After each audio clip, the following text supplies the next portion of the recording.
All right, here we go. Win or Lose Podcast, episode 2. Thankfully, we get to come to you guys after a win today.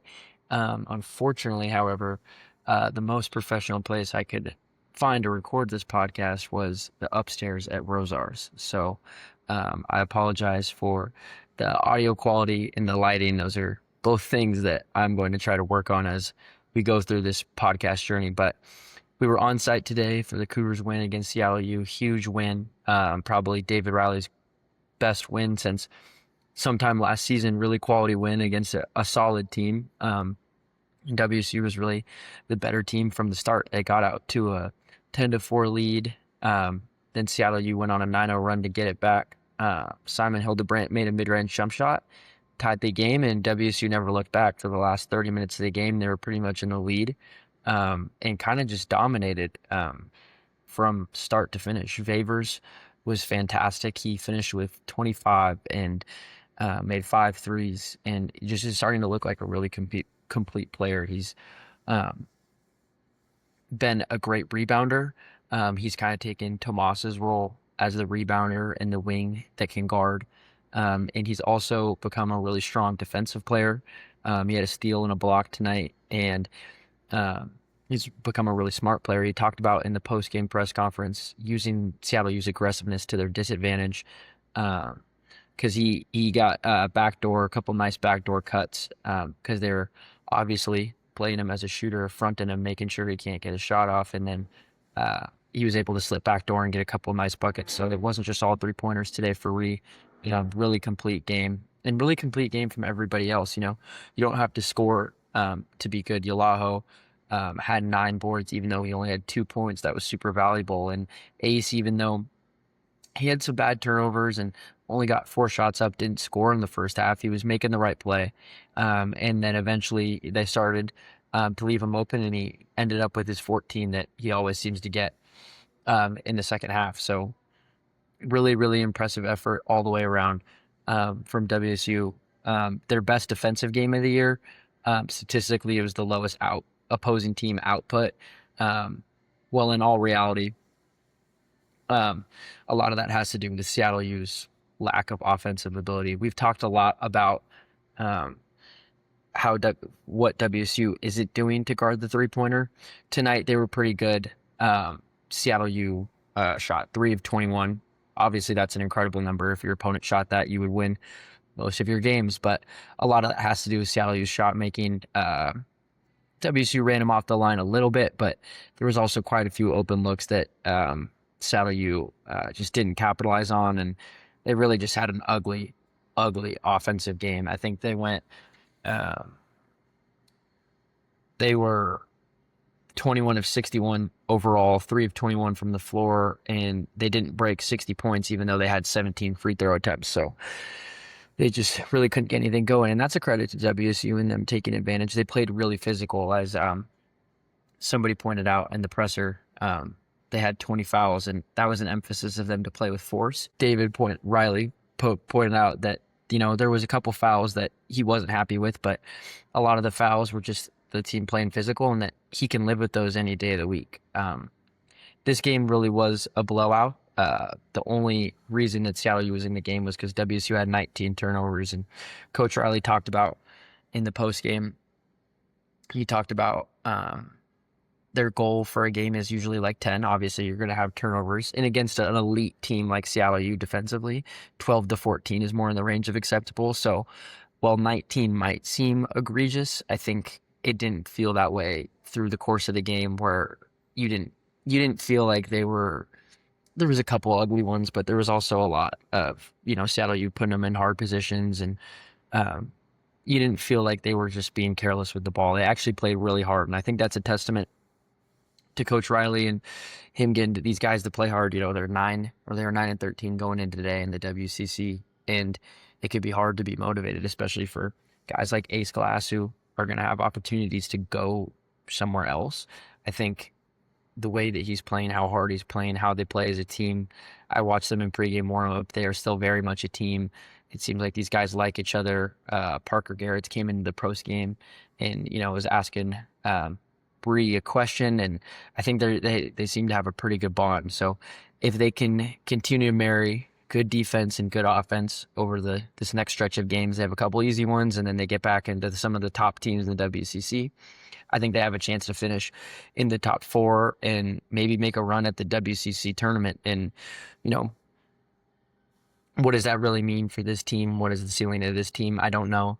But for David Riley's tenure, I think any kind of positive momentum going into next season where you're going to have a lot of guys coming back. You're going to have Yalaho. Well, you never know, but hopefully Yalaho has eligibility, Ace has eligibility, Bree has eligibility. The only players you're really going to miss are Audria and missing some, and Hildebrandt.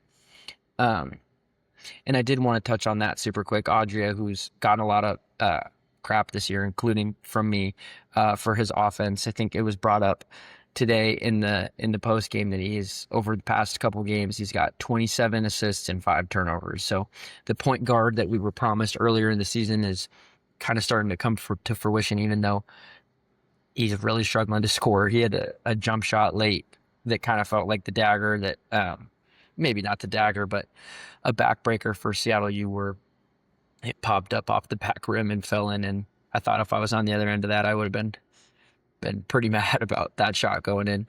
But so he's starting to play with a little bit more confidence, at least defensively and passing the ball, even though his shot's not there yet. And that goes back into what I was talking about, where everybody needs to contribute in different ways. It doesn't always have to be scoring. And it's hard when people are helping off of him all the time, but he's starting to do a really good job of not turning the ball over and passing really efficiently. So I just wanted to give him credit for that.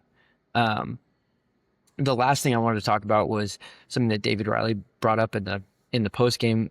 He talked about how Torvik, excuse me, had, which is like a KenPom-ish website that, you know, rates defenses, offenses.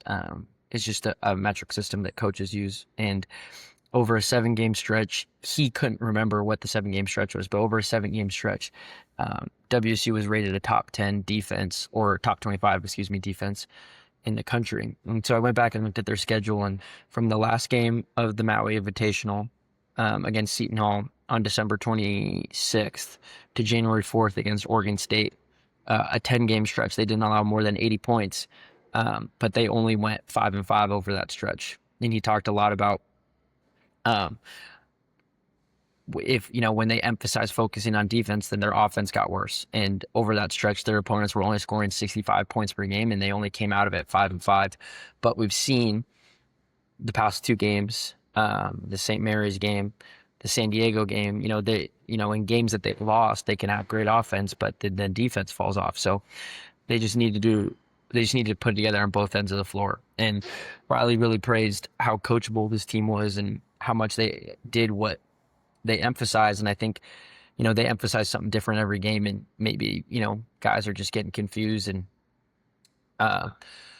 Riley said he felt stronger going into this next set of games, saying that, we're not trying to fix anything anymore, and we can just try to hone in on the skills that we've built throughout the course of the season. So I think it seemed like a really positive sign. I thought they were on a positive upturn before that 4-game losing streak, and this is kind of the team that I saw. And I think they have a decent amount of talent, and they just kind of need to put it all together, and it seems like they're closer to that. And, in the old era of college athletics, this would be viewed as a major positive if he could put it together before the end of the year and you could roll over all these guys into the next season. But we all know that's not how it works, and it's a 1-year deal. So, some of these guys may be back, some of them may not. You never know.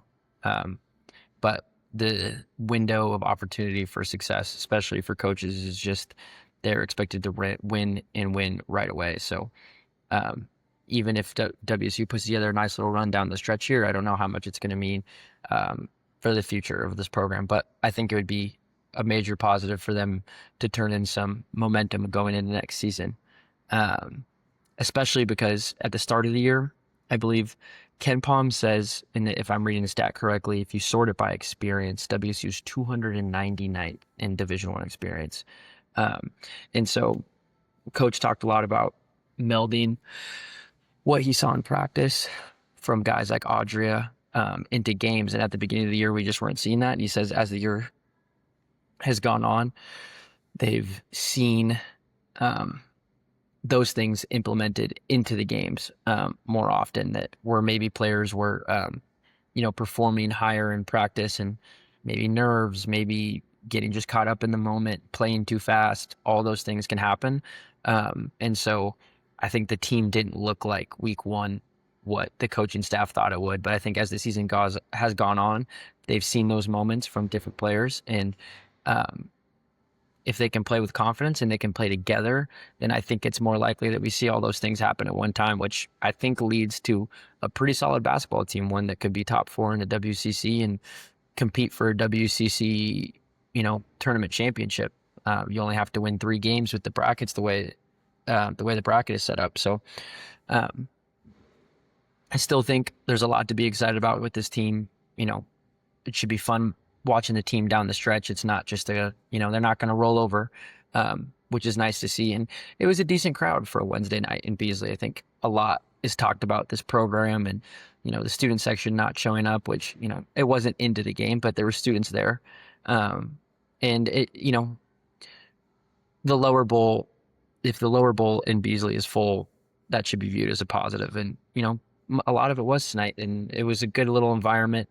When Blakely, the red shirt, got in at the end of the game, everyone was excited. It was a good crowd pop. It was fun environment. So, and for a team that's 9-13, what more can you ask for? So, I think a lot of positives can come out of the night. They got University of Portland on Saturday, which you would hope would be a third consecutive victory, and then they have Oregon State after that before they get back into Santa Clara and some of those, more talented teams. But they could go on a nice little run here and get some confidence going and see if when they hit that stretch of good teams, if they're ready for that competition that they weren't last time. So, yeah, definitely a lot of positives to be taken from tonight.